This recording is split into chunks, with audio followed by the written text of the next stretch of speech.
Hey, it's Ken from Moonpie Creations. Today we use a mold from Total Boat and some burl from Worldwide Burl to make a bowl.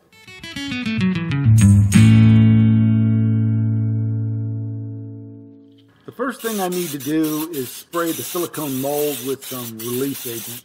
Make sure you get the right stuff. I made this mallet from a runner off of a pallet about 10 years ago. It's in really great shape. I'm going to use it and a chisel and a few other things to get all the dirt and grime and most importantly the bark off of this burl right here. As I've said in the past, you got to have all the bark and dirt removed for a good adhesion with the resin. Worldwide Burl does a pretty good job of getting all the bark off of these burls. I think they use a pressure washer or something, but there are some inclusions and some voids that still have some bark in them, and you got to clean that up.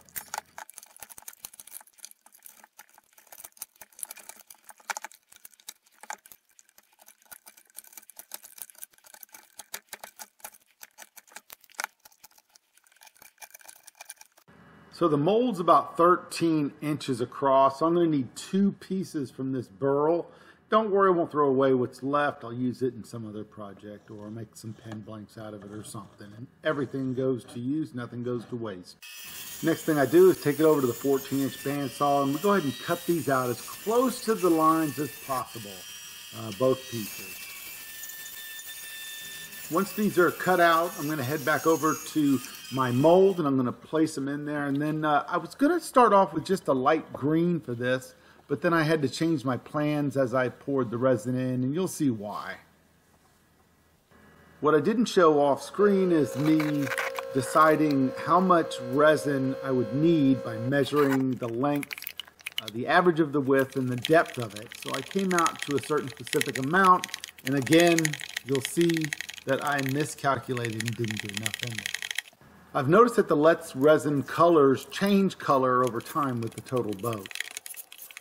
Now that it's all mixed up, it's time to pour. So, without any further ado, let's get this thing poured.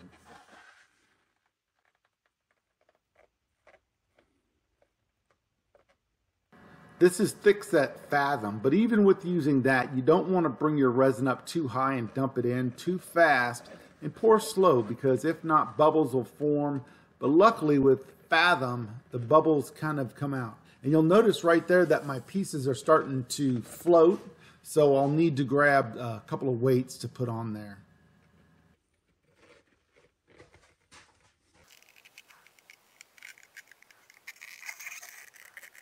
Now that I got the weights on there, I decided I need some swirls or some kind of something to break it up, like it's a kind of a marsh land or something like that. So I take this green, forest green, and mixed it with some other colors. I think some interference blue, and I start pouring it along the sides right here.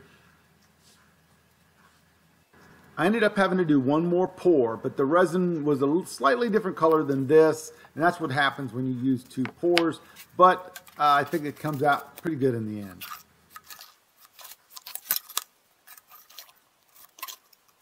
What you'll notice right here is I used the most elaborate and most ridiculous way to find center on this piece.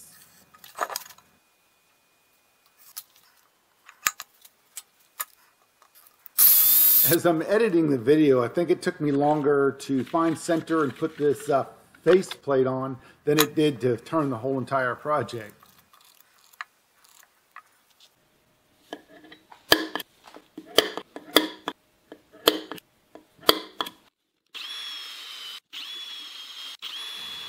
Drilling these pieces is important, and that'll help you not get any cracks.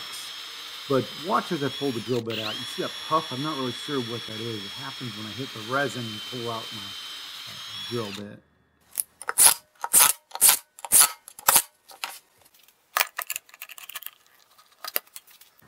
Once I get it up on the lathe, I'm going to pull the tailstock forward because you know these screws aren't very long and I'm kind of afraid they'll come flying out. This is just a safety precaution here. Now that I've got it up on the lathe and it's fairly balanced, I've got it going at about 15 or 1600 RPM. I'm using my 3/8 inch gouge to go ahead and get it round.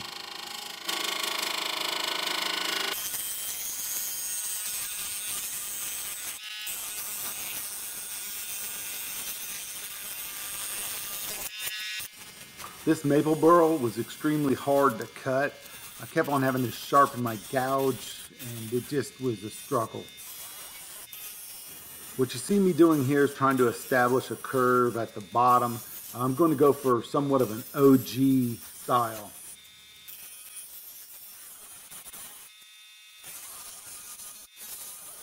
So it just occurred to me you may not know what an OG style is, so I'll go ahead and throw a picture up on the top of the screen here on the right.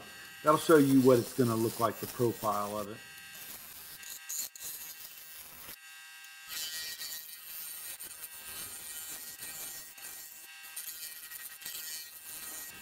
I'm starting to shape the bottom of the bowl. I'll establish a tenon and then I'll be able to flip it around.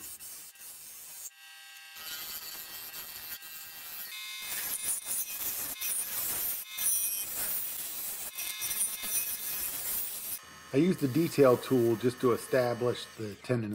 I just want you guys to see that burl. Look at that. That is beautiful.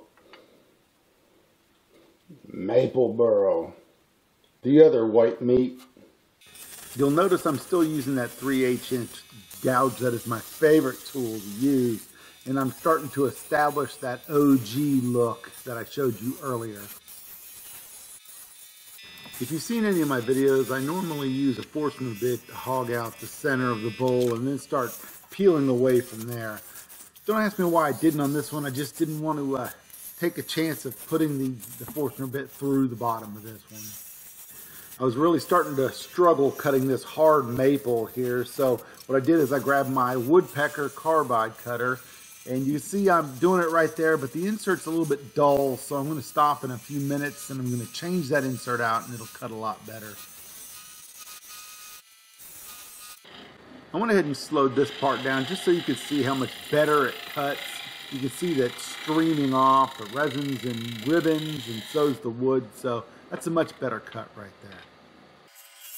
Although I changed out the insert, the cutting was still really slow going. So what I'm going to do is I'm going to skip forward a little bit where I've already hogged out most of it, and we'll continue from there. I struggled with the bowl for about 20 minutes late last night, and then I came in this morning and started hogging it back out.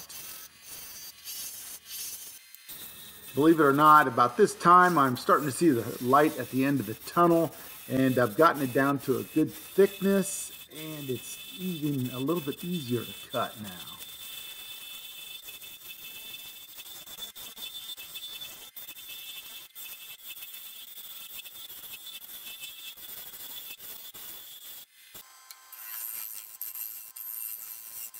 Now we're on the final stretches of getting this bowl shaped correctly. I'm going to do some final touch-ups with the carbide, and then I'm going to switch over and use a 1-inch round nose negative scraper to finish out the bottom. This tool is going to help me get any of the uneven ridges out of the bottom. Just when I thought I was ready to start finishing, I realized there's a couple of cracks and voids in there that I need to fill with some Starbond CA. And this is where the nightmare of the lemon lime bowl starts.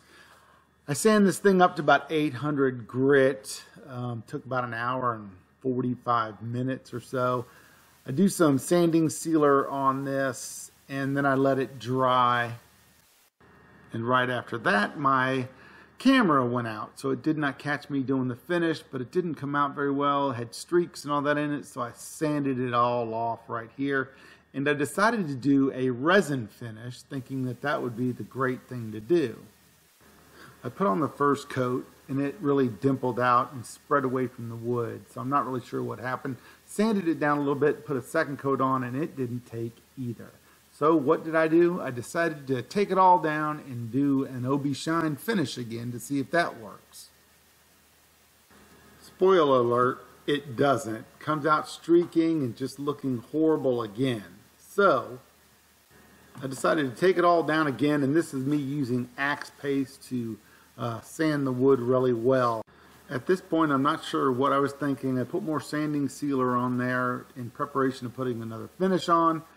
And I end up sanding it all down, and then I have to hand sand again, getting all the marks out of it. After cleaning it, I go ahead and I decide on using the Total Boat Honey. This is a really easy finish to use. You put it on, you leave it on, and then you take it off in about 15 minutes. And then let it harden.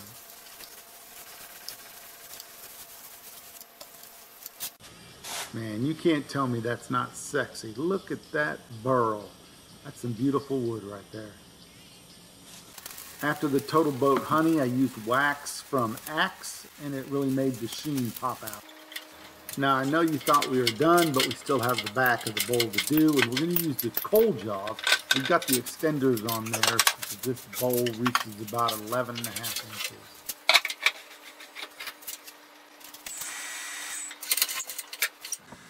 Okay, now that I've got this turned around, I need to whittle away at this tenon right here. I'm going to use this mini negative carbide scraper. It was the only one I had sharp, so I'm using it. I could use my 3/8" gouge, but it was chipping away at the resin, and I really didn't want to have to deal with that. You'll notice that I keep stopping it and checking it, and this is just to make sure that I don't go too far and go through the bowl. It's fairly thin right now. It's a little bit over an 1/8 of an inch thick, and I want to keep it that way.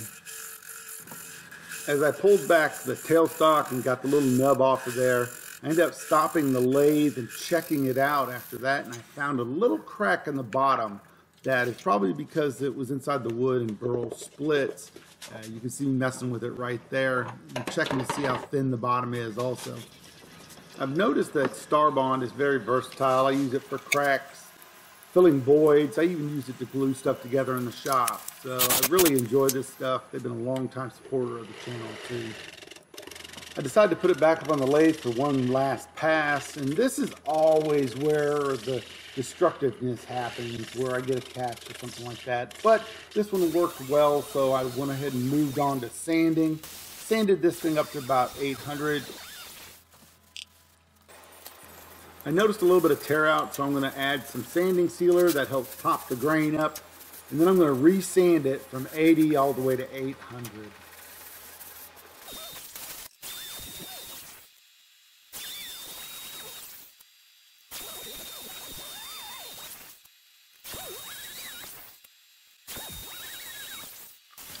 When sanding, I sand from 400 to 800 by hand to make sure I get out all the swirls and the marks in the resin and the wood. After sanding, I go ahead and hit it with the Total Boat Honey. I hit it with some Axe wax, and then, boom, I am done. And this one is in the books. All right, here's the bowl. I call it the Swamp, as it's lighter on the top, and then gets down and it comes down to that greenish color. See if you can get a good look at that there. See the difference in the color. I'm not sure I like it.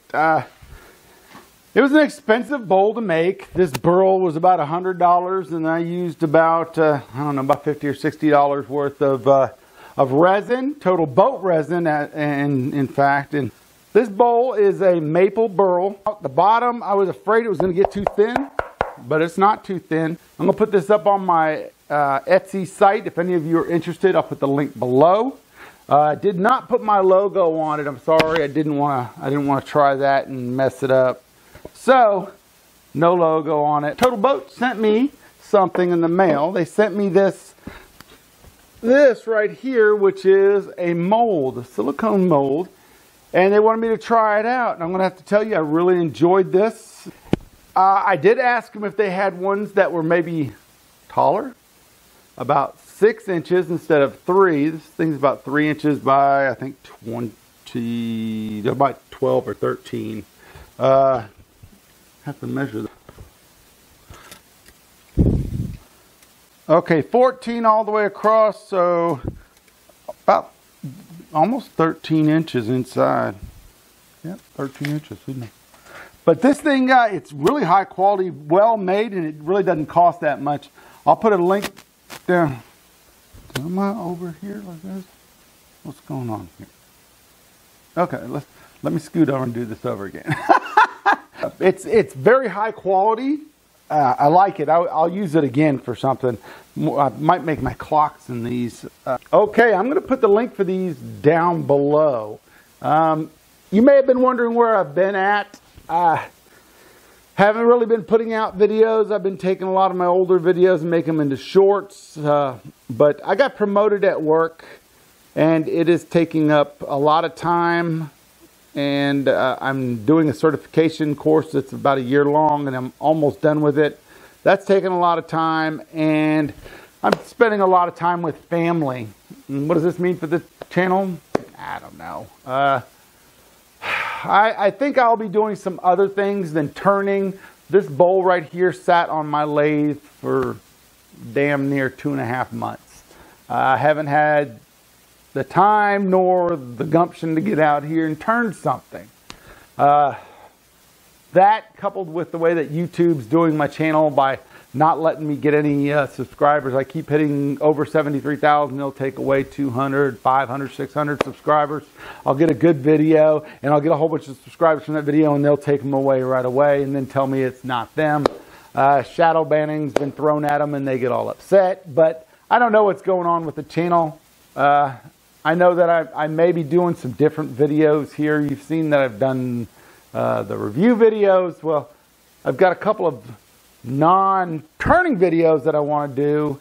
Let me know down in the description if you're okay with that. I mean, I know I've done some in the past and I've never asked, but I've got some that I do want to do, and I think they'll be kind of cool. I'm gonna like take and make, I've got this big old, I'll put a picture of this cookie here. I got this about 5 years ago. Leanne helped me put it in the truck. This tree fell on a friend's car of hers, and I made them a bowl out of part of that tree, but this I want to make a coffee table out of. So tell me if you're interested in seeing that. Also, tell me what you thought about the narration in this video instead of just plain woodworking. All right, well, I appreciate you stopping by. If you could, hit that thumbs up button. Share the video if you want to. If you know, that's all right too. And if you think I deserve it, hit that subscribe button down there. If not, that's okay too. And I just appreciate you watching my video. And until next video, stay cool.